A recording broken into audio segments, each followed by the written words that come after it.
Bằng niềm tin là cụm từ mình với bọn bạn hay trêu nhau khi nói về những điều gần như bất khả thi. Có tới khoảng 10.000 tôn giáo khác nhau trên thế giới này. Giữa chúng có những khác biệt đáng kể, có khi như trời và đất, nhưng cũng có những khoảng giao thoa như những lý lẽ đời đời thống nhất bất kể vùng miền đất nước. Trong những thời điểm rối ren nhất của cuộc sống, tôn giáo giống như kim chỉ nam của những con người có lòng tin. Trong 10.000 tôn giáo ấy, khoảng 87% dân số Indonesia theo Hồi Giáo, chỉ khoảng 1,7% theo Ấn Độ Giáo, và 1,7% này tình cờ làm sao hầu hết lại ở Bali, nơi 87% dân số theo Ấn Độ Giáo. Những con số trùng lặp nhỉ? Năm ngoái mình đi Bali, ngoài việc học lặn và cuốc bộ lên núi ngắm bình minh, thì con số trùng lặp này cũng là thứ làm mình háo hức được tìm hiểu thêm. Nên lần này mời mọi người cùng mình tò mò một chút về nghi lễ tẩy trần ở một ngôi đền tại Bali để hiểu hơn về thế giới quan của những người dân nơi đây nha. Mình là Ngọc Anh, mọi người có ước mơ đi khắp thế giới. Cảm ơn mọi người đã chào buổi sáng mọi người. Hôm nay chương trình của bọn mình sẽ là đi tẩy trần ở một cái đền nước tên là Ninh. Bây giờ mới có 7:30 sáng thôi, trời siêu mát luôn. Nhưng mà tại sao lại là ở đền nước nhỉ? Hello mọi người, mình đang ở Ubud, Bali. Nói thật với mọi người, lúc quay câu chào vừa rồi, mình đang đứng giữa ruộng lúa Tegalalang ở Ubud, gần như giữa trưa, nóng phát ngốt lên được. Giống như những đất nước nhiệt đới khác, Bali vào mùa hè là mùa của nắng nóng, nhưng cũng là mùa của cái màu xanh ngát này. Tuy nhiên có một sự mâu thuẫn nhỏ. Tháng 5 đến tháng 8 ở đây là mùa khô, ít mưa. Thế thì cái màu xanh kia ở đâu ra cơ chứ?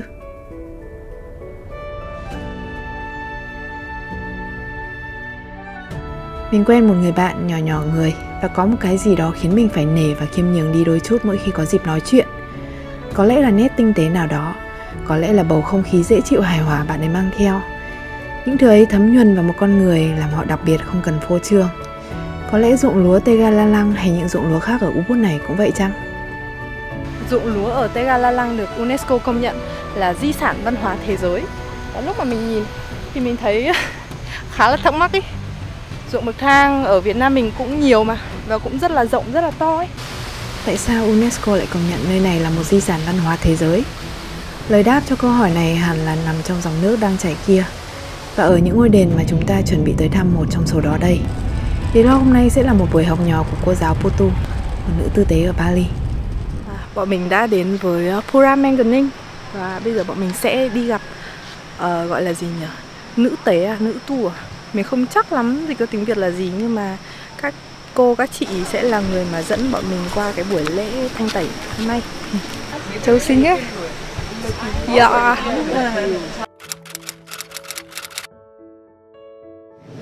Now, temples are sacred place where there is not only positive force, but there is also negative force. Just like everywhere we see around us, just like within ourselves, there is always two opposite forces coexisting together, like positive, negative, like bright light, dark light.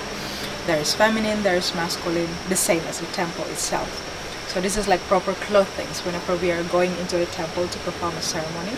So we only wear this type of clothings when we are going into the temple or when we are involved into any ceremonial event. Now women we are more connected to our feminine force. We are more connected with our emotions. When we are going into the temple, there are three things that we need to pay attention to.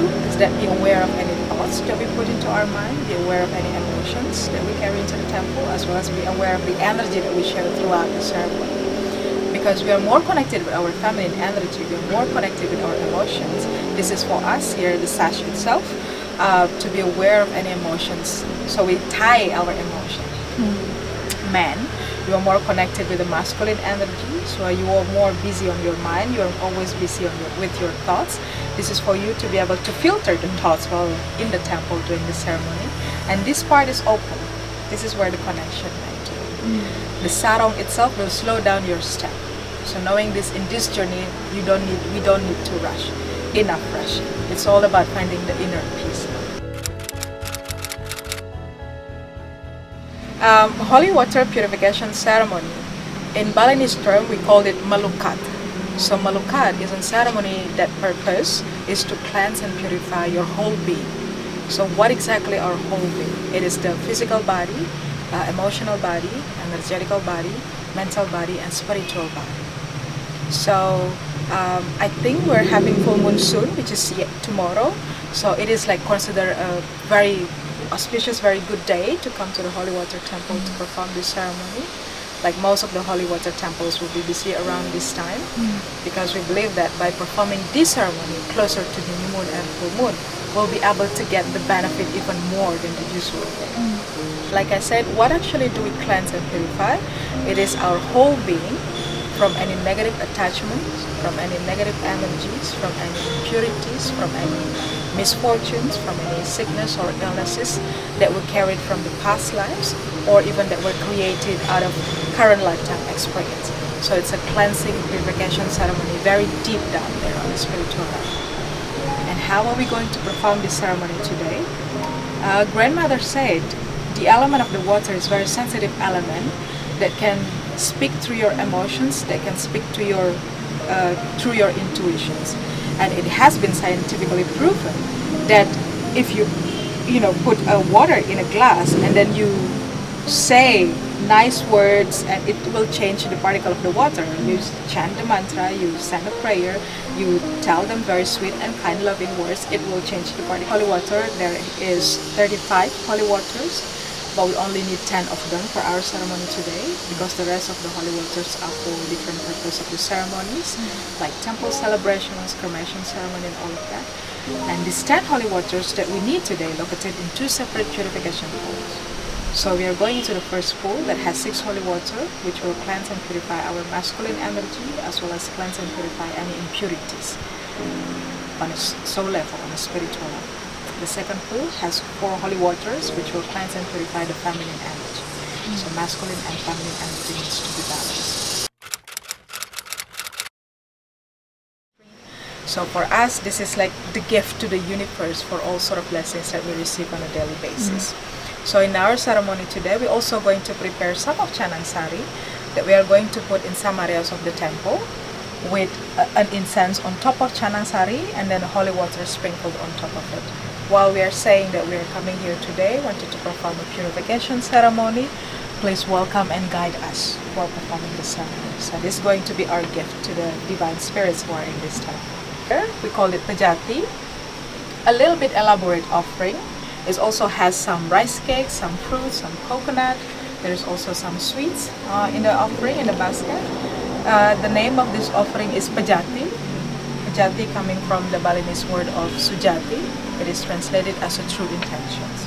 So knowing that this offering over here is the offering that presents, that carries our true intentions coming to the temple today. So we can say, without this offering, our ceremony today won't be complete.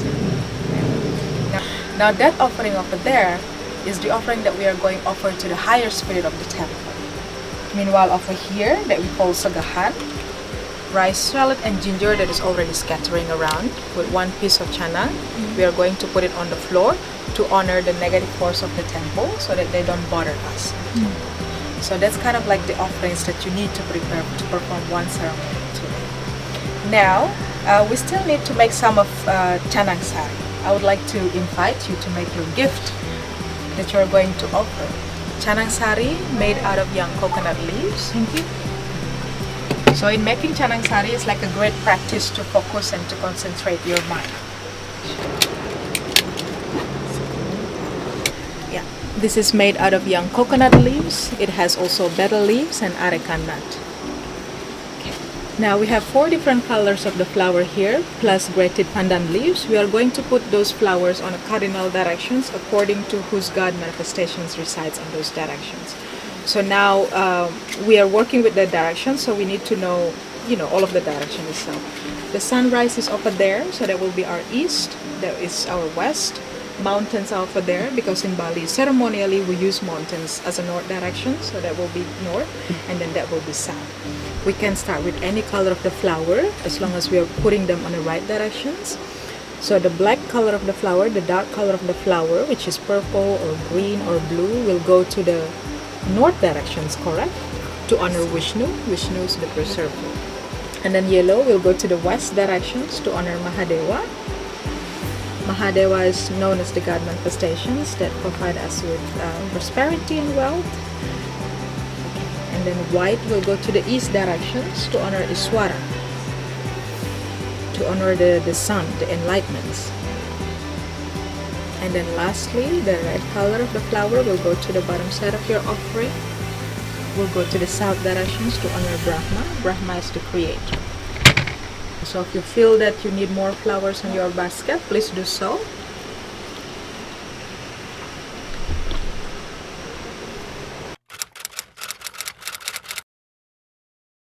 Because for us, it is not only about sharing our culture, sharing our traditions, but also sharing our family legacy. So I learned about the offerings, I learned about guiding the ceremony, I learned about making the holy water, guiding the prayer from my grandmother who was a priest. So she passed away in 2020. So she has been there for a while at the beginning of this journey, not going into temple with us, but also, guiding us at home, because it was not possible for her to go. She was already paralyzed in bed, because one day she slipped, fell down and all of that. But every time we come back, home after guiding the ceremony, I would always share the pictures and then share some stories. So she really feel, brightened by that story. So she has been a little bit in the beginning of this journey. And then now that we are no longer seeing her on a physical dimensions, we do really still believe that she's present all the time, because every time before I come to this temple, I also, asking permissions, pray for her, and then hope that she'll be also guiding us in our ceremony today. So I really consider myself very grateful to be able to share this lifetime with her. After the purification pool, we are going into the temple. There is another temple shrine over there, where we can deliver our prayers. We believe in Bali that the words that we use in our prayer, they are very powerful, because when we pray, we have our mind, our soul, our energy aligned with the universe. So we are in sync with the universe itself. That's why the words that we use in our prayer, they are so powerful. So we should never hesitate the power of our prayer session. When we pray, I would like for you to pray first for your well-being. So we tend to prioritizing other people around us. We tend to always sharing and giving outward, but we lack of attending our inner needs. So please first pray for yourselves, because that's like the sweetest gift that you can give to yourself today. Pray for yourself, for your happiness, for your success, for your well-being. Because the prayers are very powerful, we are also going to pray for our loved ones at home. Because maybe through our prayers today, they will be able to feel well. They'll be able to feel peace. We're also going to deliver our prayers to our ancestors.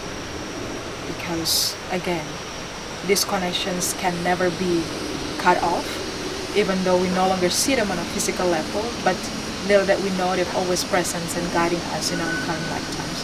So the more prayer we send to our ancestors, the more free they are in their dimensions from any attachments, the more peaceful they are in their dimensions, the better they'll be able to take care of us from their dimensions.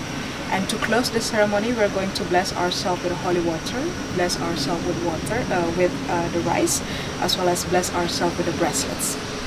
So that's kind of like the whole sequences of the ceremony today. Okay?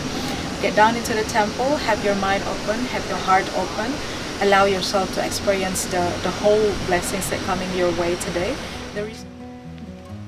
Mình không hài lòng lắm với vlog lần này đâu. Càng tìm hiểu thêm, mình càng cảm thấy còn thiếu sót rất nhiều những hình ảnh và chi tiết về câu hỏi khởi đầu của chúng ta. Dòng nước kia đóng vai trò gì trong cái màu xanh được UNESCO công nhận ấy? Những ngôi đền nước như Mengening này là một phần của hệ thống Subak, một hệ thống mạng lưới tưới tiêu hơn 1.000 năm tuổi, hình thành từ thế kỷ thứ 9 ở Bali. Với mạng lưới phức tạp của kênh, hầm, đập, ruộng, nguồn nước được dẫn từ sông suối về tới mọi khu ruộng của mọi người dân. Và những vị tư tế trông coi các ngôi đền này có thể coi là những nhà quản trị thông thái, đảm bảo nguồn nước được phân phối điều hướng phù hợp, hài hòa giữa con người và thiên nhiên. Như Putu đã nói ban nãy, nước là một yếu tố thiêng liêng, uyển chuyển, mà con người ta dựa vào nó để kết nối với thế giới của thần linh, cũng dựa vào đó để sinh tồn. Nghi lễ thanh tẩy này là một phần của hệ thống niềm tin đã giúp người dân Bali sinh sống và canh tác hàng ngàn năm qua, khiến mình vừa thấy thân quen vì một nền nông nghiệp lúa nước tương tự như ở nhà, nhưng cũng thán phục cách mà họ hòa vào nhịp của tự nhiên. Kiểu như, ở đâu đó trên thế giới này, người ta sống như thế đó. Và khi ngồi thiền trong tiếng nước, khi đưa mình dưới dòng nước lạnh, khi bắt đầu những lời cầu nguyện, mình đã ước rất nhiều. Và một trong những điều ước nhỏ bé có thể nói ra, mình hy vọng rằng những vlog này sẽ gợi chút tò mò, để mỗi chuyến đi của mọi người đều là một hành trình tìm hiểu và thấu hiểu thêm nữa. Cảm ơn mọi người đã xem tới tận đây. Hẹn mọi người trong những chuyến đi tiếp theo, chắc là rất sớm thôi. See ya!